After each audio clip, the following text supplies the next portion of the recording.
Termina el periodo ordinario de sesiones en el Congreso de la Unión. Senadores aprueban regular deuda de estados y municipios. Irán Almeida Estrada rindió protesta como secretario de Seguridad Pública del Distrito Federal. Amplían 20 días más el arraigo de María de los Ángeles Pineda Villa, esposa del exalcalde de Iguala Guerrero, José Luis Abarca.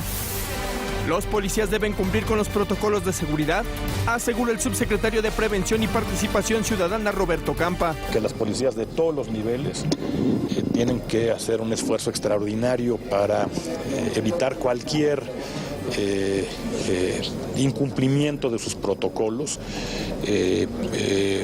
porque pues me parece hoy la ciudadanía tiene una sensibilidad natural, además, a partir de lo que sucedió.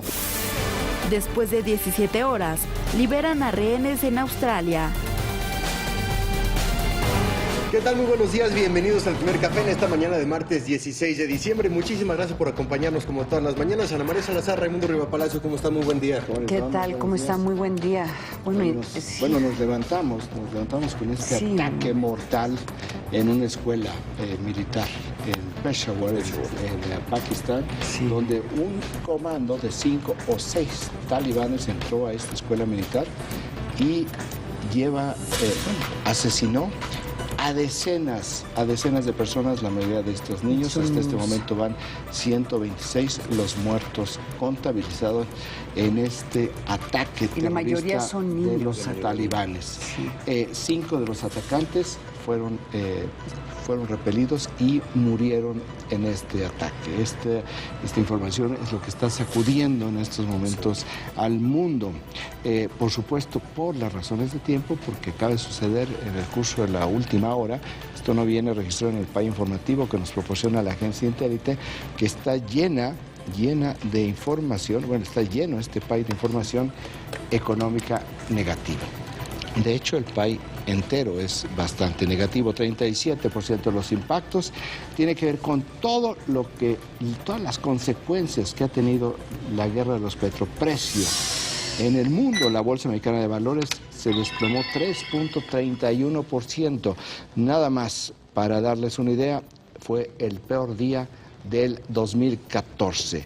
Esto también arrastró la cotización del peso frente al dólar, que cerró ayer en ventanilla en 15 pesos con 2 centavos. Bajó 3 centavos de la jornada previa, está por arriba de los 15 pesos. El gobernador del Banco de México, Agustín Cárcens, ya dijo que no se siente nada tranquilo por este tipo de cambio. Pero también dijo que ya estaba funcionando su estrategia de inyectarle la venta de Bueno, ya no se fue para arriba.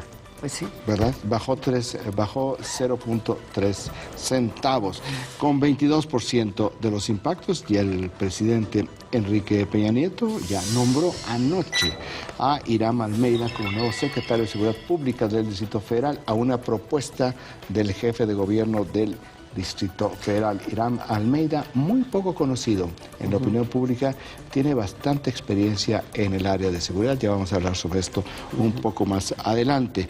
16% de los impactos. El secretario del Trabajo, Alfonso Navarrete Prida, dice que el próximo año va a ser uno bastante difícil. Es decir, por si no hubiera suficiente agitación nacional, prevé un año difícil, y a lo que él se refiere y en lo que él está pensando es relaciones sindicales, generación de empleo. 13% de los impactos. El petróleo no es noticia ya, se viene todavía a la baja. $50.26 el barril de petróleo mexicano. Está a punto de romper esa barrera. Caída del 50% de junio a la fecha, es decir, de $100 aproximadamente que estaba la mezcla, hoy está $50 con 26 centavos. No es un tema únicamente del petróleo mexicano, todos los petróleos, todos están a la baja.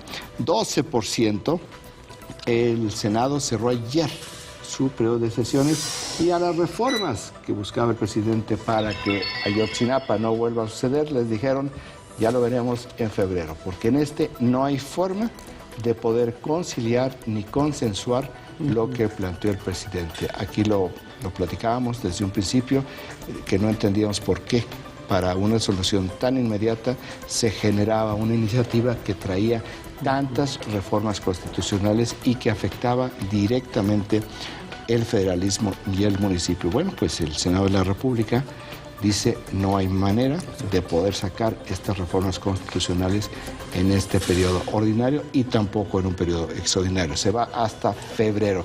Este es el PAI informativo de la agencia Intelite, que, como decía, pues muy negativo en términos económicos. Mucho de esto no tiene que ver con México, tiene que ver con las condiciones externas, las condiciones internacionales que se están dando en los mercados financieros, en los mercados bursátiles, en los mercados petroleros. Y las portadas vienen también con mucha información y aunque la mayoría están reflejando esta agresión de la CETEC, no solamente el fin de semana, o sea, las secuelas de lo que sucedió este fin de semana en Chilpancingo, pero sí está difícil de comprender y por qué se está aceptando y no hay más escándalo a nivel no solamente de México, sino fuera de México. Este tema de cómo sacaron a los 50 periodistas que estaban celebrando. Es un gran punto y te voy a decir por qué no hay escándalo. Porque las organizaciones que responden por la seguridad de los periodistas en el mundo, que tienen aquí representaciones, en este caso no actúan.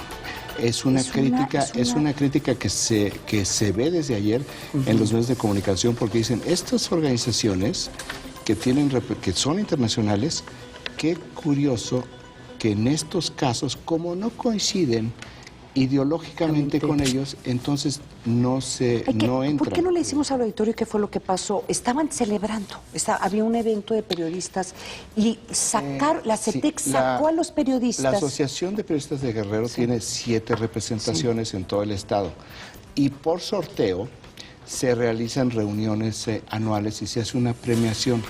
Por sorteo decidido hace varios meses, resultó que iba a ser en Tlapa, en la región de la alta montaña. Nada más la ubicación del contexto.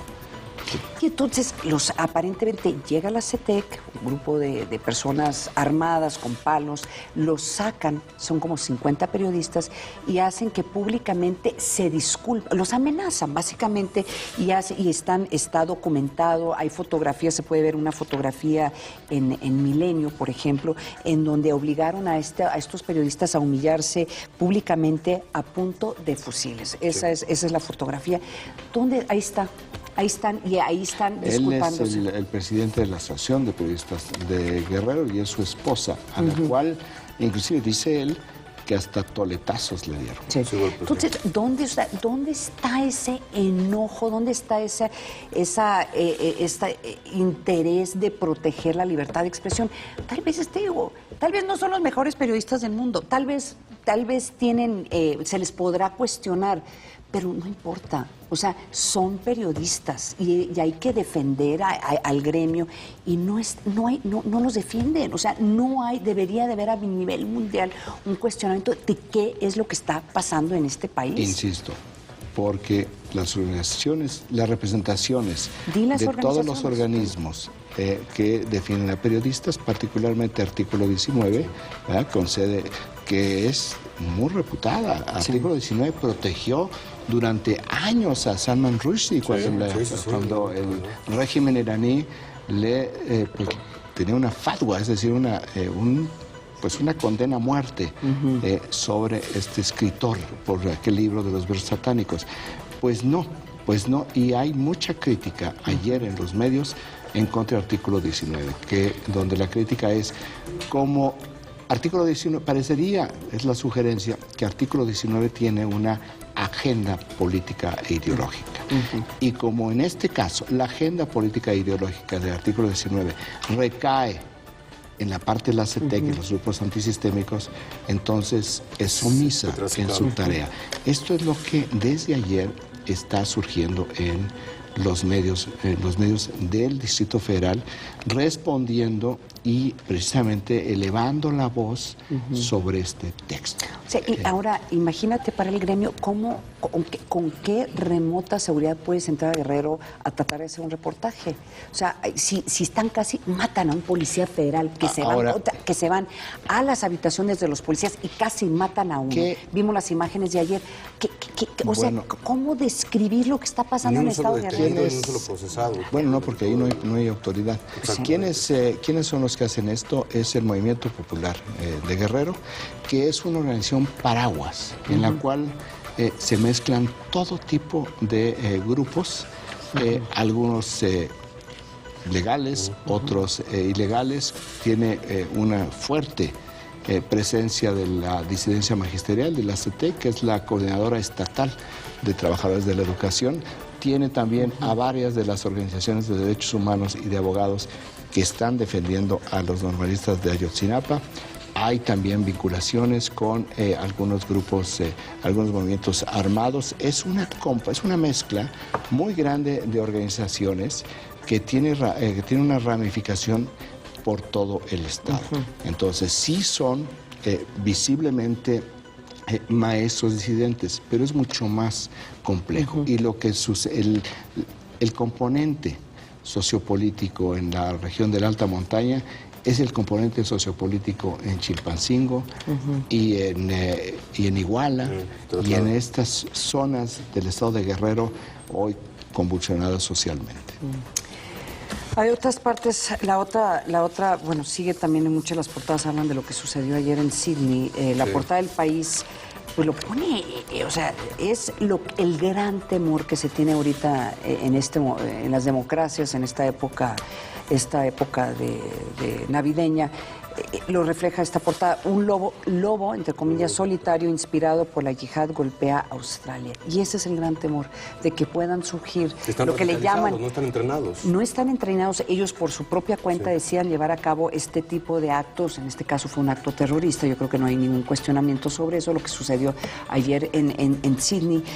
Pero que el temor es que pueda haber lo que le llaman en inglés copycats, o sea que por la cantidad de, la forma en que se reflejó en los medios de comunicación, que pudieran surgir más personas que decidieran llevar a cabo este tipo de actos. Y luego si tú le agregas lo que está pasando en este momento en Pakistán, donde todavía están contando muertos y están viendo cuántos niños y muchachos que mataron. Las imágenes de terror que finalmente también son parte de la comunicación que buscan esos terroristas y que ISIS maneja muy bien, a pesar de que no están entrenados por ellos, saben cómo tener efectos. Ayer lo vimos en las redes sociales, desde que dio inicio esta crisis hasta que se dio por finalizada, redes sociales estuvieron mandando inclusive mensajes como parte de todo este operativo de recuperación ayer en Australia. Rápidamente el Washington Post habla acerca de las presiones que tiene el presidente Barack Obama con respecto a las acciones que está tomando en migración, las presiones que vienen por parte de los republicanos que buscan echar para atrás sus acciones ejecutivas, acusarlo de abuso de poder, y por otra parte también las críticas de asociaciones y de grupos que son promigrantes que acusan de que no está haciendo lo suficiente, de que continúan las deportaciones y que las acciones ejecutivas realmente podrán hacer muy poco. Y el Washington Post habla de esta encrucijada en la que se encuentra el presidente Barack Obama y las presiones políticas que llegan por ambas partes. Vamos a ver si de alguna forma el Partido Republicano logra avanzar deteniendo al presidente Obama, pero bueno, por lo menos ya lo reporta hoy la prensa. Ayer inauguraron un nuevo centro de detención de migrantes donde caben en Texas casi 2.500 migrantes aproximadamente, pero lo hicieron con toda la óptica política, o sea, que eso es lo que te dice, ve lo que tiene que estar haciendo Barack Obama. Pro quo, ¿no? Sí, o sea, mandando a su secretario de Seguridad Interna a decir: aquí está este nuevo centro, les estamos diciendo no se vengan, porque si se vienen los vamos a agarrar en la frontera, fue lo que dijo en su discurso. No van a llegar a su destino. No van a llegar a su destino, y no solamente eso, el dinero que ustedes estén ganando aquí en Estados Unidos no se los van a regresar. ¿No se había escuchado ese discurso? Yo no había escuchado ese discurso hace mucho tiempo. Entonces, pues la gran nota política ayer en Estados Unidos fue ese evento, la inauguración de este centro. Pues eso es lo que tiene hoy el país de la agencia informativa y también las primeras planas nacionales e internacionales. Son las 7 de la mañana con 15 minutos. Vamos rápidamente a un corte. Escríbanos a las redes sociales. Regresamos.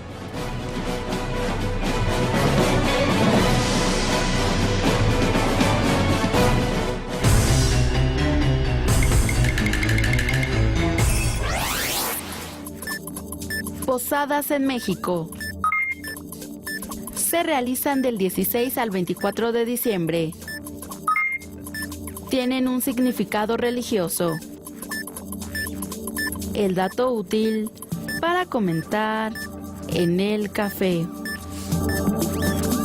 En estas fiestas decembrinas, siéntete en una ciudad segura.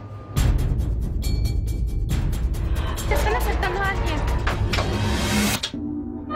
Pendiente unidad de zona centro.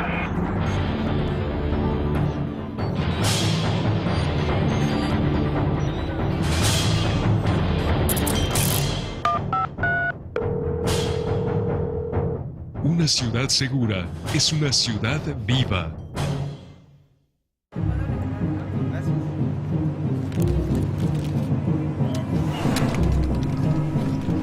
Millones de toneladas de basura se quedan al aire libre diariamente.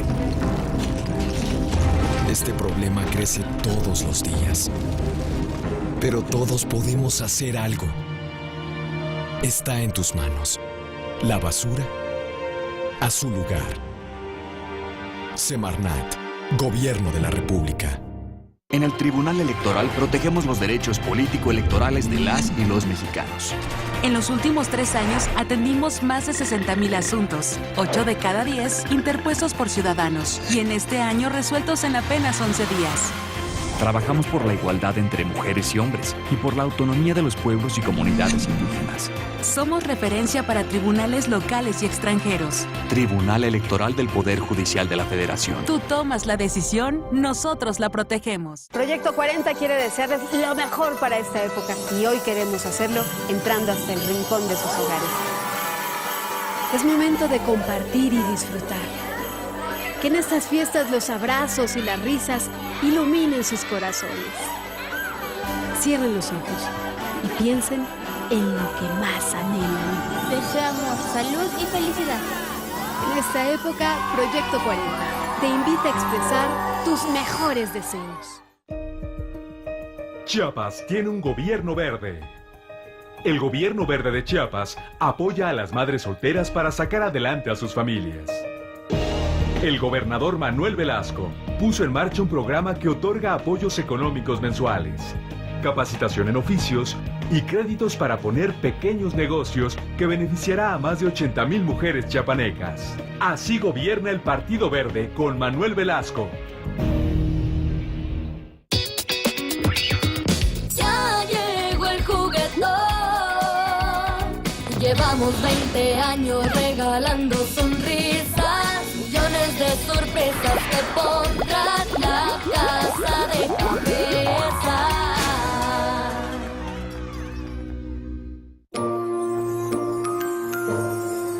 Deja que la Navidad te llene de su espíritu. Descubre que hoy todo es posible. Sorteo gordo de Navidad de la Lotería Nacional. Ahora sí, la suerte está en tus manos.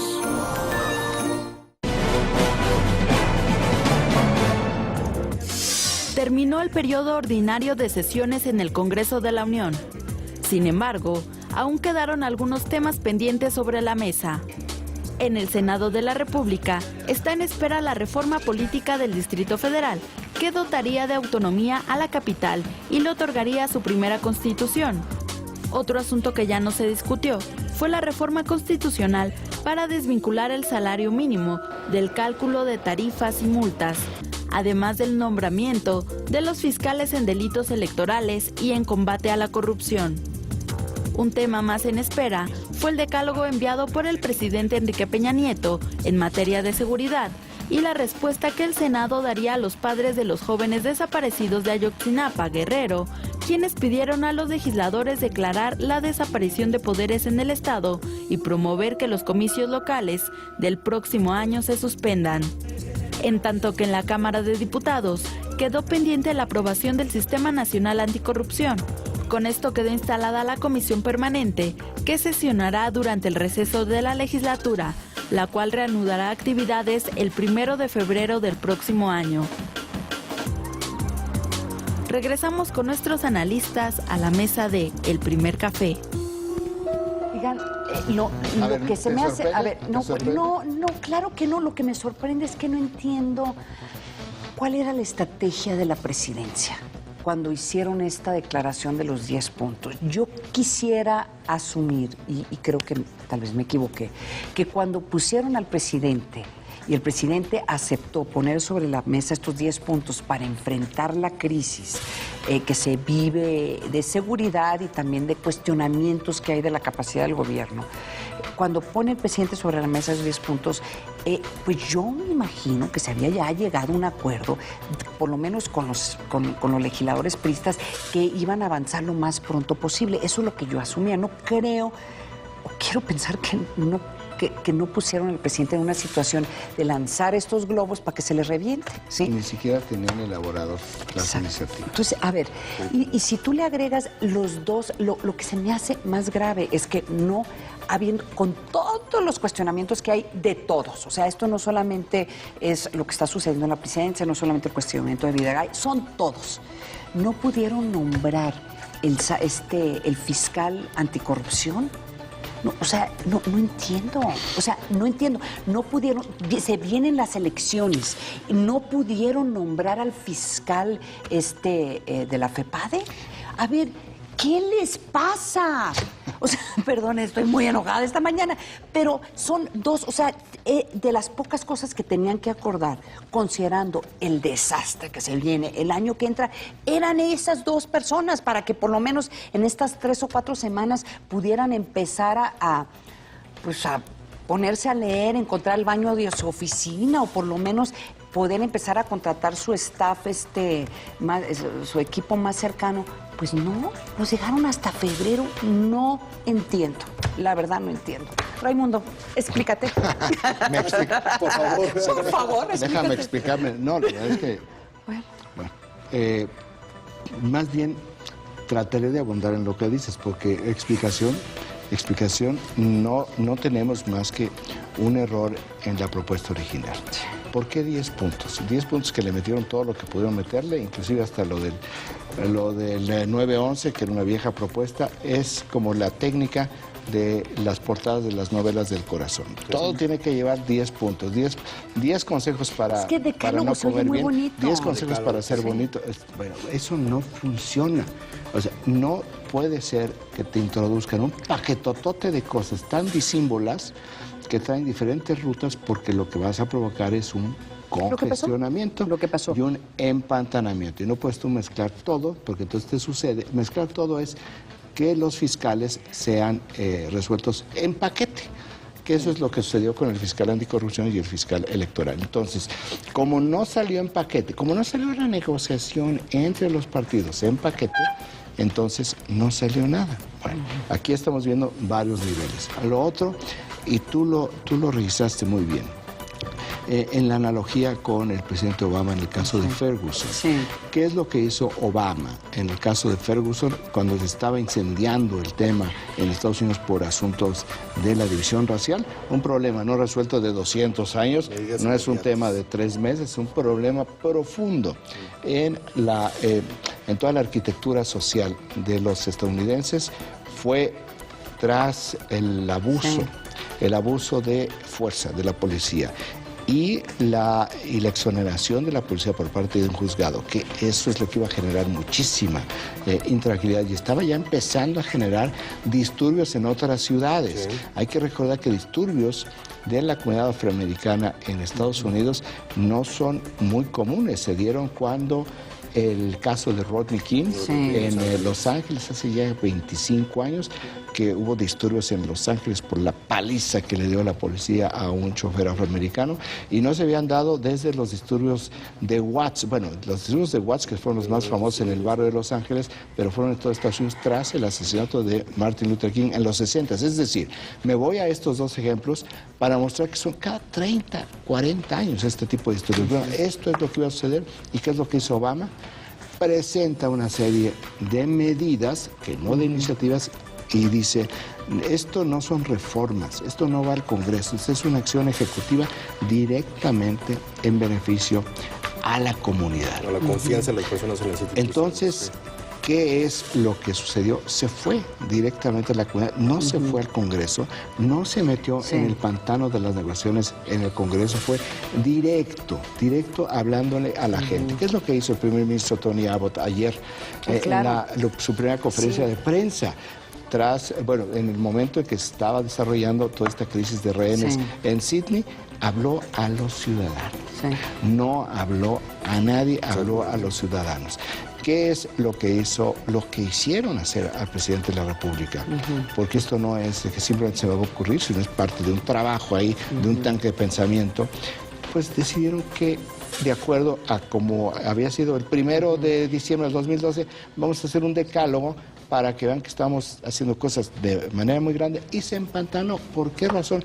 Porque la parte central, que era el mando único, y la iniciativa para que el gobierno federal pudiera tomar completamente un municipio, pues no iba a pasar. No iba a pasar ninguna de las dos. La primera, porque se ha visto perfectamente a lo largo de los últimos años los problemas para quitar las policías municipales. Sí, claro. ¿Por qué razón? Porque por los recursos que van a los municipios. Eso los municipios lo agarran y lo refinancian, lo utilizan para otras necesidades inmediatas, y lo que iban a hacer era quitarse.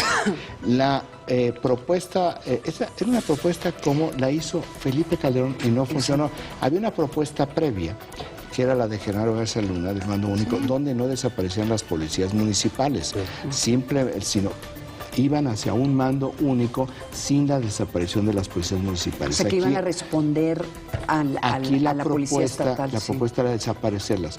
¿Por qué razón? No lo sabemos, porque además ya hay casos de éxito en este momento en México sobre los mandos únicos. ¿Por qué no seguir los casos de éxito en lugar de buscar una reforma constitucional a esto? La otra parte, la iniciativa para poder entrar y controlar por completo un municipio ante los indicios de que estuvieran vinculados con la delincuencia organizada, no, aquí lo platicamos, no va a pasar, porque esto atenta contra el municipio libre, atenta contra el federalismo, porque además, si hubiera pasado... Los presidentes municipales no van a soltar a sus policías municipales. Bueno, esa es una cosa. La otra es más grave. La otra hubiera generado una controversia constitucional que no la gana el gobierno. Pues, ¿dónde queda la contingencia del gobierno? ¿Para dónde ir, entendiendo que de aquí a 2 meses, aquí a febrero, todas estas acciones... Es que fíjate, tu pregunta es muy importante. Porque yo creo que no han reconocido que hay una crisis. O sea, tú hablas de una contingencia. Yo creo que no han reconocido que hay una crisis. Esto es una oportunidad para el presidente. Lo que sucedió es una oportunidad para que el presidente corrija lo que hizo mal su equipo y se vaya directamente al modelo Obama en Ferguson. Que se olvide de las reformas constitucionales y que vaya directamente en todos los espacios que tiene, donde no necesita ir por la vía del Congreso y del Senado. Este es el gran momento. O sea, el Senado le regala una nueva oportunidad al presidente. Se la regala.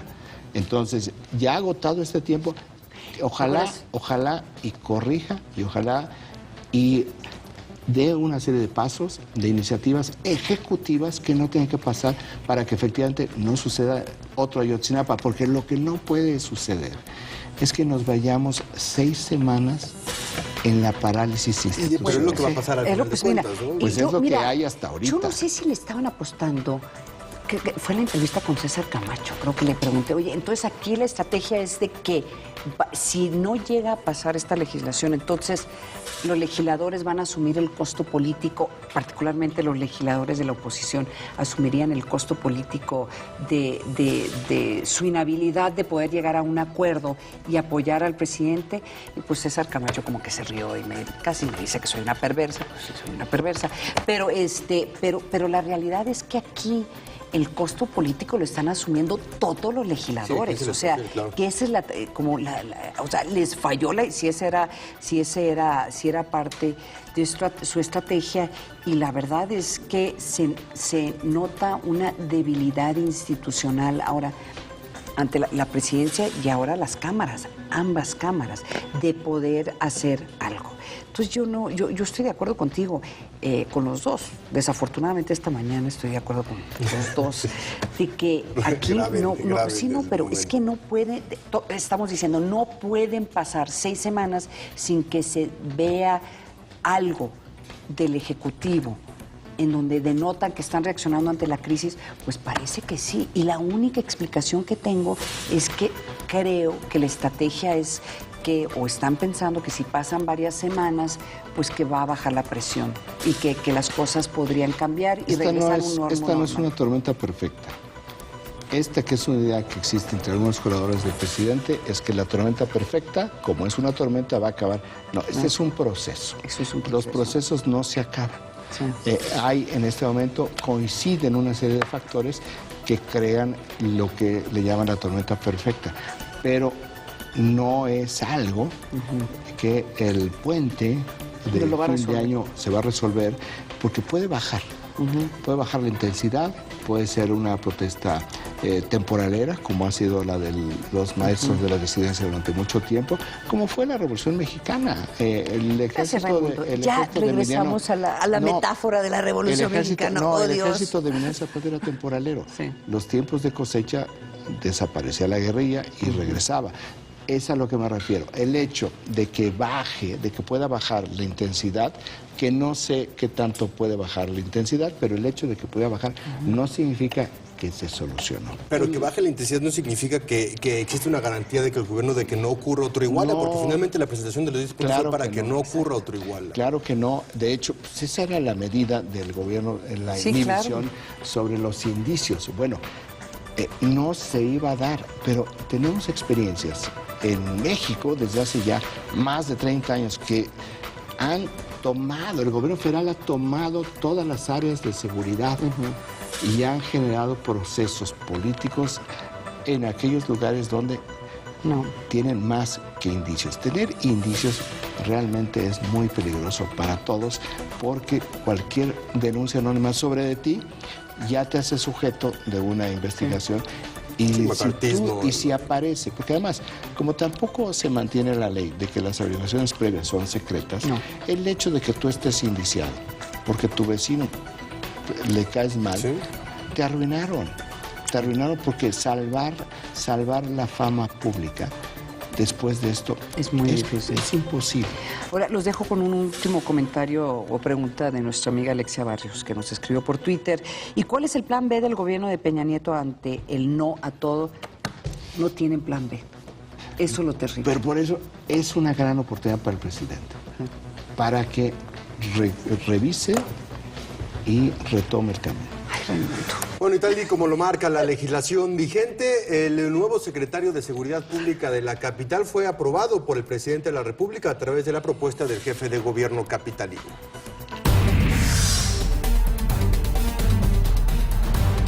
Irán Almeida Estrada rindió protesta como secretario de Seguridad Pública del Distrito Federal.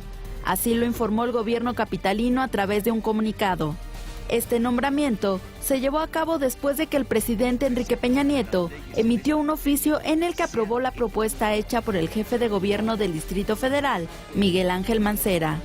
Almeida Estrada sustituye a Jesús Rodríguez Almeida, quien el pasado 5 de diciembre renunció al cargo. He recibido la renuncia del secretario de Seguridad Pública de esta capital, misma que en unos momentos más haré llegar a la Presidencia de la República, a donde está dirigida.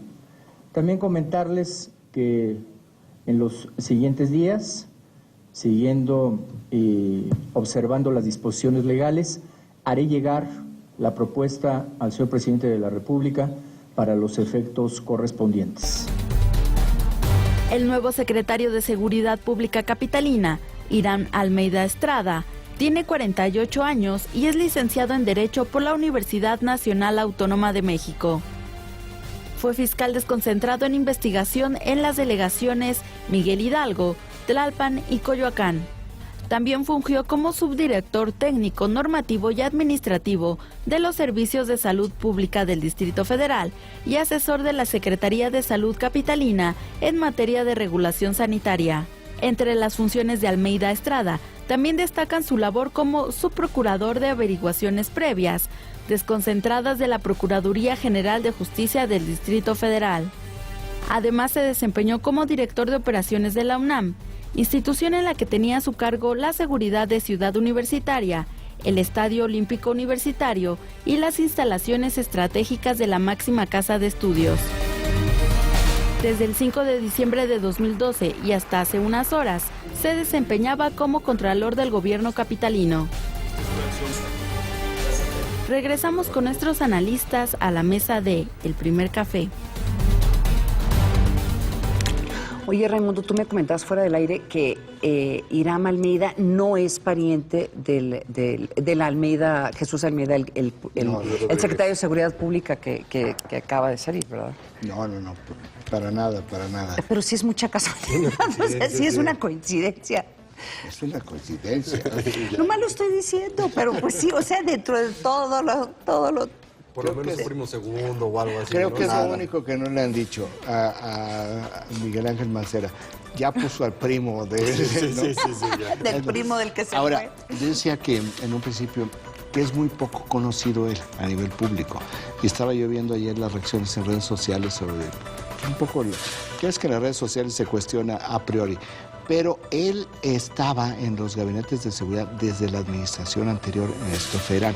Pues es una persona que ya trae varios años de conocimiento de cómo están pues las tuberías, las cañerías, la red y todo este tipo de submundo que hay. Lo vas a acusar, va a ser el plomero de la ciudad. No estoy diciendo que es el plomero. Lo que es importante es que conozcan las plomerías. Sí, ese es el tema. Entonces, sí, sobre todo el secretario de Seguridad Pública, mucho más que el procurador, el secretario de Seguridad Pública debe tener pleno conocimiento de cómo funciona toda esa red de tubos y de plomería que tiene una entidad.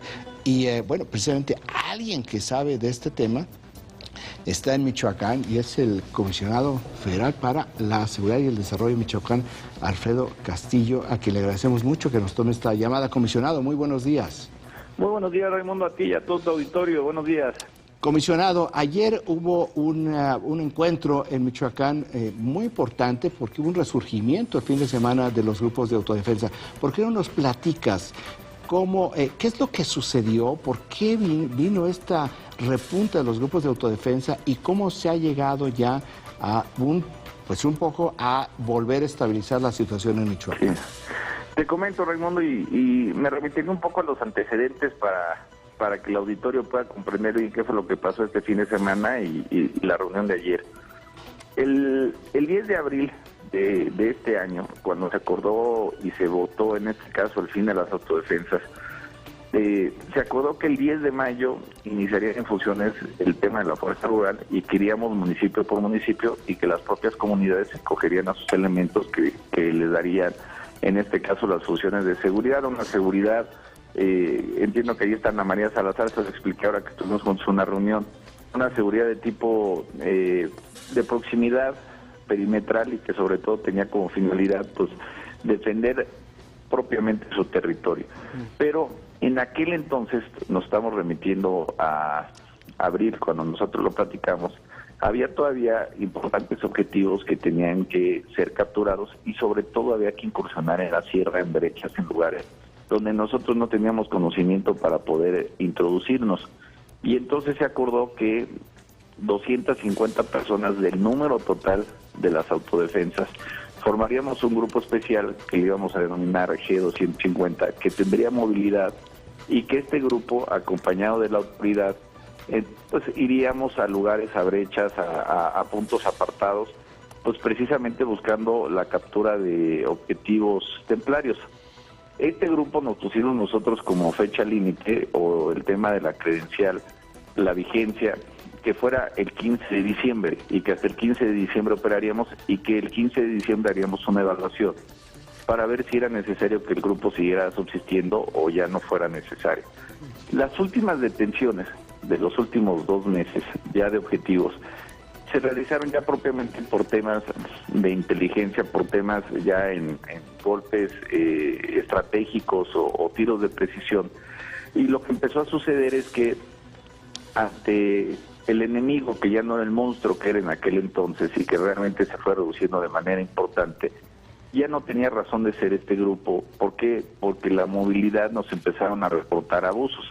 ¿Qué tipo de abusos? Sobre todo que en determinadas horas, a veces de la noche y demás, pues pasaban y iban tomados y demás, y bueno, pues se convertía en un tema complejo. Entonces, se habló con ellos ya días antes de que se tuviera la reunión el 15 de diciembre. Ellos ya sabían que este grupo iba a desaparecer, y como una medida de presión junto con aquellos que no pasaron los exámenes o aquellos que fueron evaluados y reprobaron, o simplemente del primer examen, el toxicológico, no lo aprobaron, entonces se dieron esta serie de manifestaciones diciendo que iban a resurgir el tema de las autodefensas. Pero las propias autodefensas originarias de los municipios, esto es de Tepacaltepec, de Cualcomán, de La Ruana, Buenavista y demás, ellos nos habían pedido que este grupo en sí ya desapareciera. El punto neurálgico se da sobre todo en Apatzingán. ¿Por qué en Apatzingán? Porque a diferencia de los demás municipios en donde había liderazgos bastante representativos, pues históricamente en los últimos 10 años Apatzingán fue territorio templario. Esto es, inclusive para ser jefe de plaza en cualquier otro lugar tenías que haber nacido en Apatzingán, y el bastión más importante de los templarios pues estaba en Apatzingán. Entonces, ¿qué pasa ahí? Que empieza a ver los diferentes liderazgos a pelearse propiamente quién va a dar la seguridad en ese lugar, y esto empieza a generar ya divisiones internas dentro de las propias autodefensas. Entonces, la reunión del día de ayer tuvo como finalidad, primero, explicarles que este grupo, ya más que garantizar la seguridad, estaba generando un riesgo para todos. Segundo, que la seguridad en Apatzingán tiene que darse única y exclusivamente por gente de Apatzingán. No puede haber gente de Uruapan, no puede haber gente de otros municipios, que es importante que se respete de esa manera.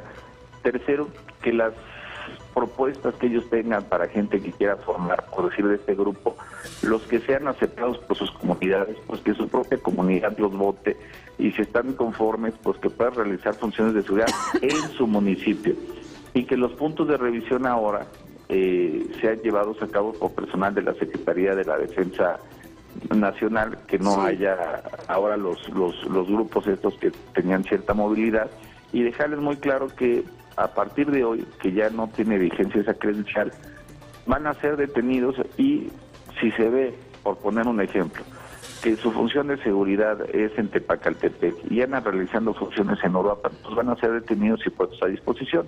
Y vamos a tener nosotros reuniones cada 10 días directamente con el procurador, el secretario y los subprocuradores, para que se levanten las denuncias correspondientes, porque ayer volvíamos a lo mismo, de que se quiere levantar una denuncia y que se tarda mucho. Entonces dijimos, vamos a llevar directamente a ministerios públicos y que ahí se hagan las imputaciones, pero que ya que tengamos pruebas, porque de dimes y diretes o de dichos, pues realmente un juez no libra una orden de aprehensión, y que ahí se sostengan las acusaciones, pues para que vean que nosotros no vamos a defender a ningún otro grupo. Y al final, después de poco más de 3 horas, se votaron todos los acuerdos, se llegó al consenso, seguimos por la vía institucional, y bueno, pues hay que hacer algunos ajustes, pero el tema sigue o se mantiene controlado. Alfredo, ¿qué tal? Muy buenos días, ¿cómo estás? Oye, pero también recordando las reuniones y las discusiones que ha habido sobre este tema de las fuerzas rurales, el tema de tener civiles armados en Michoacán, estamos regresando, si quieres tú, a la preocupación principal, porque por una parte esta fuerza rural le dan una bendición por parte del gobierno federal que les permiten estar armados como una forma de, entre comillas, pacificar Michoacán, pero también un brazo armado del gobierno federal para poder ir en contra de estos grupos del crimen organizado que habían estado azotando Michoacán. Pero también al hacer eso, y también ha sido el gran debate, el gobierno federal está asumiendo que toda la responsabilidad del comportamiento de estas fuerzas rurales. Y entonces, en cierta forma, lo que estamos viendo, y creo que aquí es donde viene la crítica, de que estas fuerzas rurales siguen siendo un grupo de individuos que de una forma u otra no se comportan cómo deberían de comportarse gente o personas armadas que están bajo la responsabilidad del gobierno federal. Porque es cierto lo que dices, parte del problema es que ya ha empezado a haber abusos y esos abusos los tiene que asumir el gobierno federal porque les dieron la bendición de permitir que estuvieran armados. Y si le adicionamos, que creo que hay que también ponerlo sobre la mesa, las presiones que ha habido de darle inmunidad, no sé cuántos de estas personas en Michoacán, por parte particularmente el PAN en la legislatura, que no se ha aprobado. Entonces creo que de nuevo da la sensación de que se está creando pues una bomba literalmente en Michoacán, en donde si el gobierno federal no accede a las demandas de estos grupos, otra vez se va a disparar la violencia en Michoacán. Entonces aquí la pregunta es, después de este largo comentario, es ¿qué garantía o qué capacidad va a tener el gobierno federal de poder controlar a estos grupos? Mira, Ana María, te comento y a lo mejor lo platicamos aquella vez que nosotros nos pudimos ver. En primer lugar, no es que el gobierno federal esté armando, porque estas personas forman parte de la Secretaría de Seguridad Pública local, se les toma ADN, se les toma registro, se les toma teléfono, se les toma huella balística, se les toma cartas de referencia, se les toma domicilio. Nosotros ahora con el tema de los recursos del FAST y del SPA estamos dando patrullas que van a tener GPS, chalecos que van a tener GPS, estamos trabajando no un centro de monitoreo que son los C4, sino un área de inteligencia estatal que realmente nos permita tener mayores controles. Hoy por hoy los conocemos, sabemos quiénes son. Cuando pasa un hecho delictivo, tenemos perfectamente identificado de qué grupo viene o de dónde está el origen. Y te voy a decir algo, yo en aquel entonces te dije que había una gran problemática con las policías municipales y no había pasado todavía el tema de Iguala, ni de Cocula, ni nada. Y te decía que si se hiciera una evaluación de las policías municipales, hay muchas sí que tienen elementos que tienen 15, 17, 18 años y que por ahí han estado deambulando, que han sido infiltrados por el crimen organizado, que en sus patrullas traspasan droga, que ellos mismos hacían los levantones y que ahí nos estaba poniendo el dedo en el renglón. Por el lado de acá te puedo decir que no tenemos un solo evento desde el 10 de mayo en donde un fuerza rural, en su función de fuerza rural, haya privado de la vida a otra persona. Más bien lo que hemos tenido es que han sido emboscados algunos de ellos, sobre todo porque el territorio de Michoacán es muy grande. Si ustedes, y bueno, lo entiendo, pero si estuvieran por decir en las reuniones como la de ayer, y la de ayer hemos tenido tranquilamente 40, 50 reuniones, ellos dicen, nosotros le ponemos, porque efectivamente ya acabaron prácticamente con todos los templarios, pero sigue sin existir esa policía acreditable, esa policía fuerte que puede brindar la seguridad con una tranquilidad. ¿Y por qué dicen eso? Porque de una u otra forma el reclutamiento, Ana María, no es un tema sencillo. Recibimos nosotros 5,000 solicitudes de fuerza rural y de esas 5,000 pudimos dar de alta a 900 personas. Entonces hay 4,100 personas que tienen una forma de pensar distinta a ti y a mí, que dicen, si yo fui y me presenté, ¿por qué no me dieron el uniforme y por qué no me dieron de alta?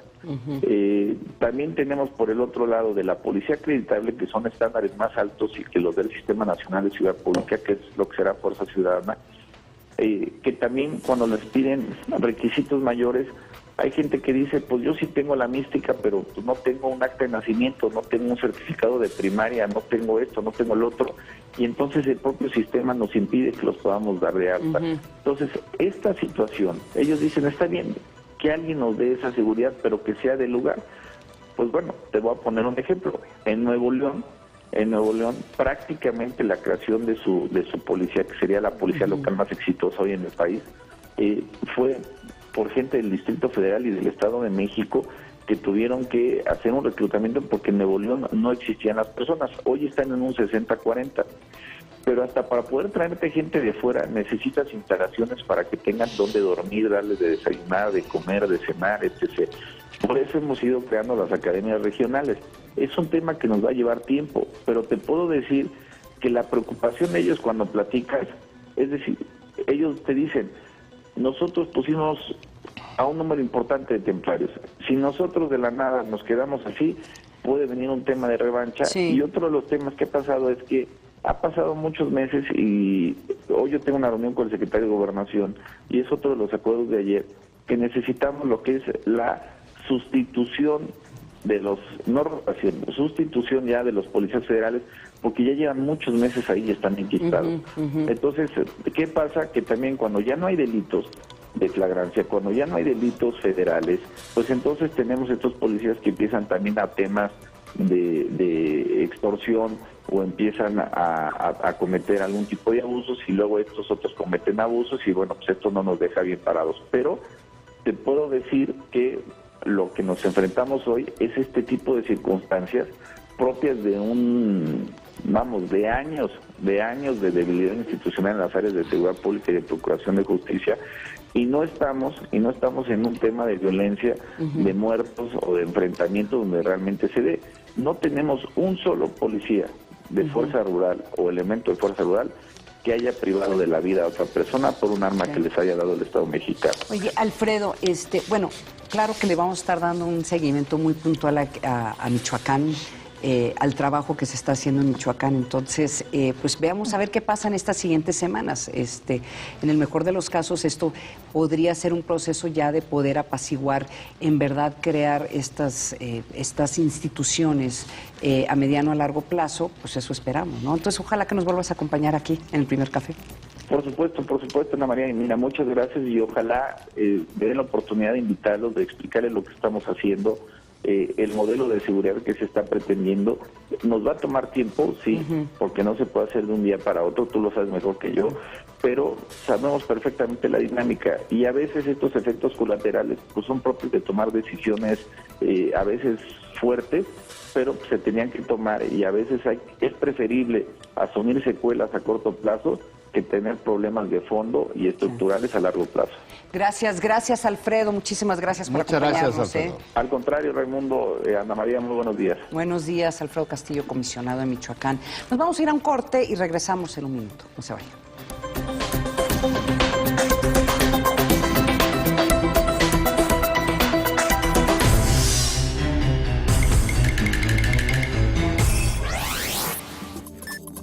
Posadas en México. Su origen se remonta a la época prehispánica. En 1587, el fray Diego de Soria transformó la celebración con fines evangélicos. El dato útil para comentar en el café. Con el programa Somos Mexicanos, los migrantes que regresan de Estados Unidos encuentran que en su país se les valora y respeta. Con el programa Somos Mexicanos, el gobierno de la República les tiende la mano, les otorga identificación para que realicen trámites, les ofrece asistencia médica y traslado a cualquier parte del país, entre otros apoyos. Somos Mexicanos. Pásale, te estábamos esperando. Mover a México, Secretaría de Gobernación, Gobierno de la República. Con los deseos de Navidad Liverpool, venga y encuentre todo para regalar y llenar de felicidad a sus seres queridos. Además, compre ahora y comience a pagar en marzo de 2015. Los deseos de Navidad se hacen realidad en Liverpool. Liverpool es parte de mi vida. Proyecto 40 quiere desearles lo mejor para esta época y hoy queremos hacerlo entrando hasta el rincón de sus hogares. Es momento de compartir y disfrutar. Que en estas fiestas los abrazos y las risas iluminen sus corazones. Cierren los ojos y piensen en lo que más anhelan. Deseo amor, salud y felicidad. En esta época, Proyecto 40 te invita a expresar tus mejores deseos. Verificar la autenticidad de tus billetes de 1,000 pesos es muy fácil. Identifica los relieves sensibles al tacto, así como el elemento que cambia de color. Revisa la marca de agua a trasluz y el movimiento de los caracoles en el hilo 3D. Es fácil verificar si tu billete es auténtico. Úsalo y acéptalo en tus transacciones. Es tu dinero, Banco de México. Hay de críticas a críticas, y ellos mejor que nadie lo saben. A mí ya me tiene hasta el copete el asunto del narco metido a Wilbur en cada telenovela de Telemundo. Es incongruente, sobre todo por eso. Es ocurrente, y eso lo hace aburrido. Aquí no la hace. Actoralmente, perdón, David Cepeda, está torpe en sus movimientos, torpe en sus textos. Farándula 40, miércoles 22 horas. Proyecto 40. En estas fiestas decembrinas, siéntete en una ciudad segura. Te están asaltando a alguien. Pendiente unidades a la centro.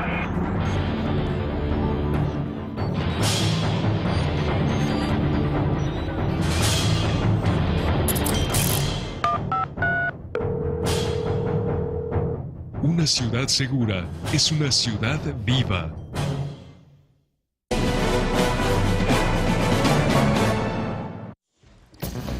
Ya hace apenas unos minutos se informó que al menos 128 personas, entre ellas 100 estudiantes, han muerto después de que un grupo de talibanes atacaron una escuela gestionada por el ejército en Pakistán.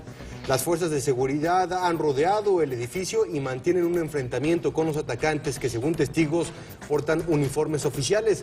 Las autoridades han informado que los milicianos todavía tienen secuestrados a varios alumnos en el interior de la escuela. Los últimos reportes en redes sociales de hace apenas minutos indican que el siege, como le dicen ellos, ha finalizado, sí. que toda esta crisis también haya sido concluida por parte de las autoridades.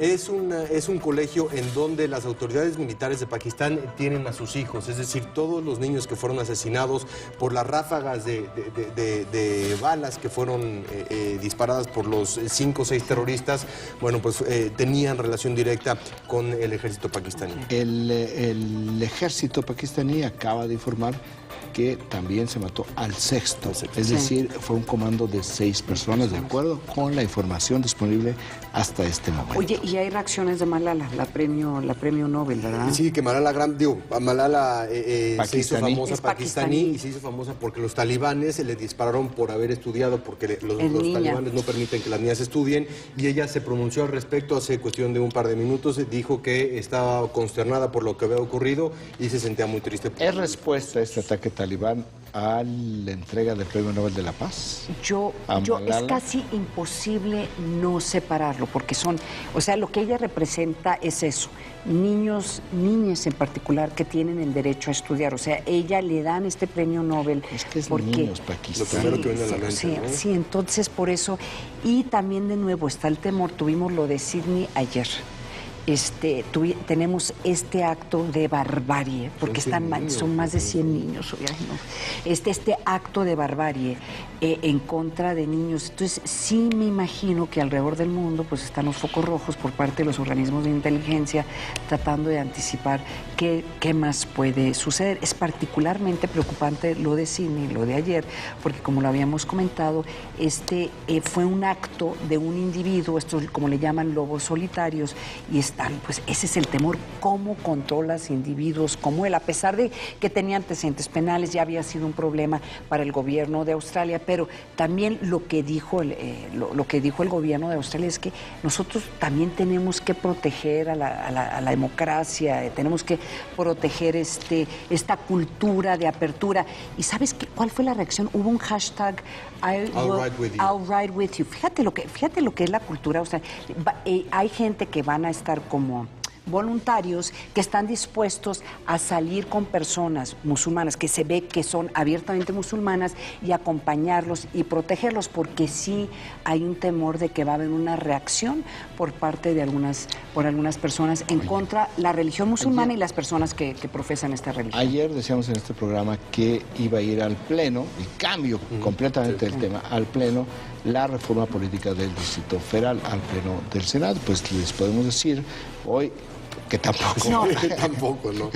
Que la reforma del Distrito Federal se va para, si es que algún día sale, febrero del 2015. Oye, ¿por qué no hay grupos que no quieren que esta legislación salga, ya sea porque lo están usando como moneda de negociación o porque simple y llanamente hay partes de esta legislación que no les parece. Ahora, también hay que decirlo, Raimundo, esta legislación no se implementa, o sea, no surte efecto hasta después de las elecciones presidenciales. Te voy a dar una respuesta técnica y científica a lo que acabas de decir.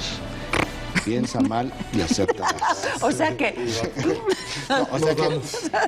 Nos vamos, Ana María, muchísimas gracias. Raimundo, muchísimas gracias. Los esperamos mañana aquí a las 7 en punto en el Primer Café. Muchísimas gracias, que tengan un excelente día.